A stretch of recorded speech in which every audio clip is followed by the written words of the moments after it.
think that my college degrees have been a waste. Hear me out. I have a Bachelor of Arts in English and Journalism with a concentration in creative writing. And then I have a Master of Fine Arts, which is a terminal master's degree in, it's writing, fiction, right? In fiction writing. Originally it was nonfiction, and then I switched to fiction, whatever, right? Right. I graduated many, many years ago. I'm a woman of a certain age. I'm an elder millennial. And I have never been able to find like sustainable work for any like length of time. Now, I did have like a somewhat decent salary at my most recent job, which ended in 2022. But even with that job, the benefits were horrible. And so I was going to have to pay like, I think $3,000 or $4,000 a month for healthcare for my entire family, which that is crazy, having to pay $3,000 to $4,000 a month for your entire family. But let's backtrack a little bit, because that was just crazy to hear.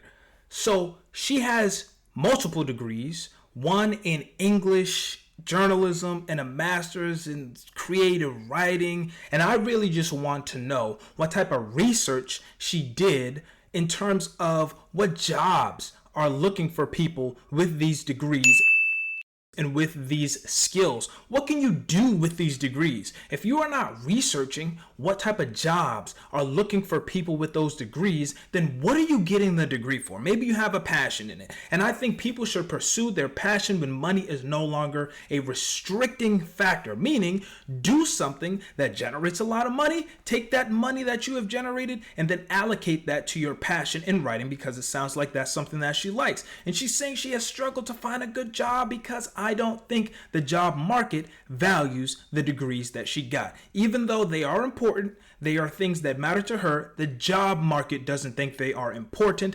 Same thing with peanut butter. Peanut butter is probably like $3 a jar.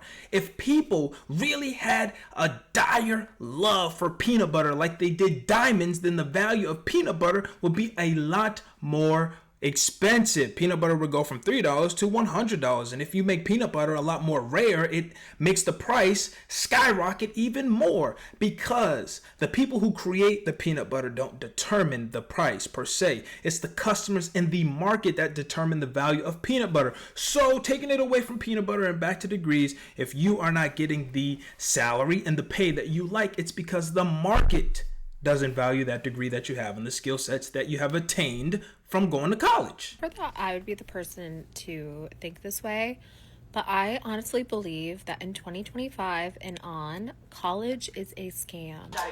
Stop the cap. I don't believe, unless you're going to be a doctor, a lawyer, an engineer, or something like that, that you should need to go to college. I feel like it is basically just a status symbol for most parents to say like their kid is going to like a prestigious college or college in general. It's overpriced. Like 75% of students don't work in the field that they got their degree in. I also feel like many of the professors have a very outdated mentality, and that's how they teach. I also feel like working in a trade, such as like plumbing, electrician, contract work, contractors, people who have like a skill or a trade, they don't need to go to college. Like, you can learn how to do that on your own.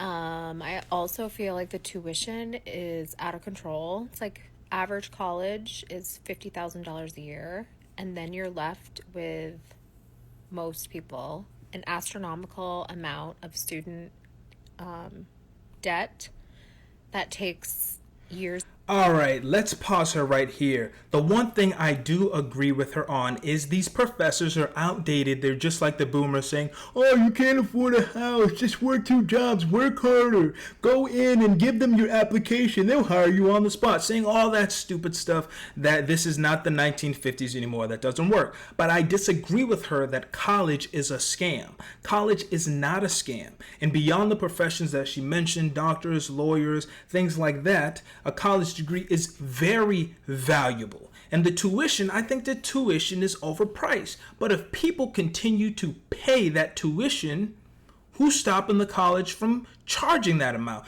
And I think people forget that college is a business.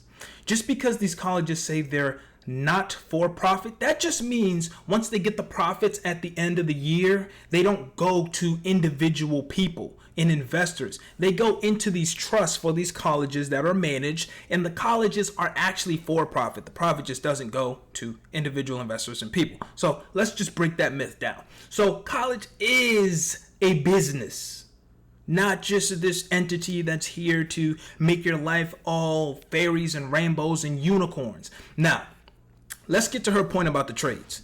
Trades are great because they teach you a skill, which college used to do as well. College used to give you hard skills, and it also incorporates soft skill training in it to prepare you for the real world. But many of these degrees that people choose, if you choose a degree that the market doesn't value, that was your choice. The college offers it, but you picked it. So don't pick degrees that don't give you hard skills that you can then go and apply directly into a position that you potentially want and aligns with your degree. Next, going back into the trades, trades are great, but understand when you go into the trades, you are not trading your time for money. You are trading your body and your health for money, because a lot of these trades are very physically demanding. Although they pay a lot, are very physically demanding in conditions. You can be outside, you can be in 100-degree weather, you can be in the attic. You are in very high stress situations in a lot of jobs. And you're going to have some disgusting situations. You want to be a plumber and go to other people's houses when they have poop stuck in the drain and you're and a little bit splash on you. What do you do in that situation? I wouldn't want any amount of money to be stuck with poop splashing me in my face. But what if I was talking and it gets in my mouth? So the trades are great because they give you skills. But if you are not a person that is willing to deal with everything else that comes along with the trades, you're not going to have as much time to go and have a great prepared lunch. Most people in the trades, they're just getting whatever's on the road because they're on the road a lot. A lot of them are working 12, 16-hour days. They are not just working 9-hour shifts in the AC, in the office. We're in the most comfortable clothes. The trades are not for everyone. So that's a disclaimer that needs to be put out there when it comes to the trades, because people talk about trades like it is just the golden ticket to being successful in life, which it is not. You don't understand when people say college is a scam, in no way, shape, or form are we referring to the education that we receive from college. We're referring to the price and the cost associated with going to college. A textbook be $300, just one. And y'all be requiring 5 just to get to class to say the textbook isn't required. So are you going to give me a refund? That's the scam. Like, you clicking, is it clicking? Like, it's the price associated with receiving an education and the cost and the extra shit that's associated with trying to get an education. That's the scam. If you're a student that wants to live on campus and you have a car, to park your car on campus, you're paying $300 minimum per semester on top of a tuition. That's insane. And where is that money going? You see what I'm trying to say? Like, the scam is the price. And then don't go to school out of state. It's in the 20s of thousands of dollars, like a $20,000 difference between in-state and out-of-state tuition. For what? Who knows? That is the scam. It's the price, not the education. No. The reason there's a difference in price between in-state and out-of-state is to incentivize the people in the state to go to those colleges so that they can grow their own people that have been raised in that state and improve their state internally, instead of having a whole bunch of people come out of state, come into their state, use the resources, learn from them, and then go back and invest their knowledge back into the state that they came from. That's why there's a difference for many colleges. You can disagree with me, but whatever. And everything that she described is valid, not accurate, because those things are not scams. The price is not a scam. A scam means you pay for one thing and get another. You did not get what you paid for. You got exactly what you paid for. Your expectations were wrong in thinking that you were going to get X when you got Y. You thought you were going to get $100,000 salary based off this education, but you got none because the job market is garbage right now. And so you got what you paid for. Your expectations and the knowledge on what you were going to get was lacking. And so paying $300 to park your car is crazy, but college is a business. But I got some things that I want to break down further and look into deeper. Let's get to it. All right, so I have this article right here from the Bureau of Labor Statistics from October 25th, 2024, and it says the median weekly earnings $946 for workers with high school diplomas, $1,533 for bachelor's degrees. So that means if you hold a bachelor's degree, on average, you'll make about $1,533 compared to somebody with a high school diploma who will make $600 per week less, which that equates to about $2,400 less each month. And so a degree is not a scam based off the stats explaining that you having a degree will result in you making $2,400 more than somebody with just a high school diploma. My biggest beef with colleges is they force you to take classes that are not directly aligned with your major. So I pulled up the required courses to graduate for someone majoring in business administration at the Great College of Boston University. And so they have the 13 4-unit courses. All those courses are aligned with business. But then as you get down to the section that says 3 required courses in career development, explore your career, build your career toolkit, implement your career plan. Come on, I need 3 courses on this? Just give me one. If the first course is required, why is that one not good enough to cover the content in the other 2? That means that content in all 3 of these classes sucks. Just make one and have it cover everything else. And honestly, if people are still struggling to find jobs, maybe this is something that is not required and not helpful. Why are you forcing me to take these classes? Not only are those classes required, let's go down a little bit further. Now, you need to take calculus for the life and social sciences, or calculus 1. For what?